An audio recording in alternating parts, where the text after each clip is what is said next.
Welcome to the Genius Factory. Enjoy the video. You're ready to remove the on-screen home button. Start in Settings now. Open Settings, then Accessibility, then touch so you're at the right menu. Make sure your iPhone is updated and you know your passcode. Once done, changes apply immediately.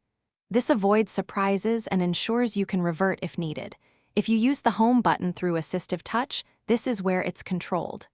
Next, we'll turn features off and check related shortcuts, so the button disappears cleanly from your display. Now disable Assistive Touch to remove the floating home button. In Touch, tap Assistive Touch and toggle it off. If you personalized custom actions, remove the home action to prevent accidental reappearance. Once disabled, ensure Back Tap or Accessibility shortcut won't re-enable it by checking those sections. They can reassign home functionality. Make sure to test by returning to the home screen. The floating control should be gone. If you rely on a virtual home, consider alternative gestures before you proceed further. Finish by restarting your iPhone so the change fully takes effect.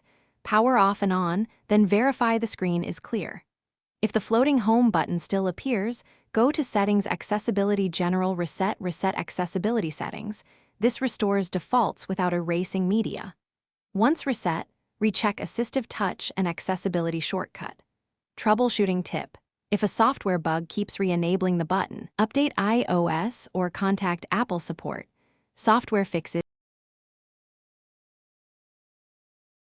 Thanks for watching. If you found this helpful, don't forget to like and subscribe.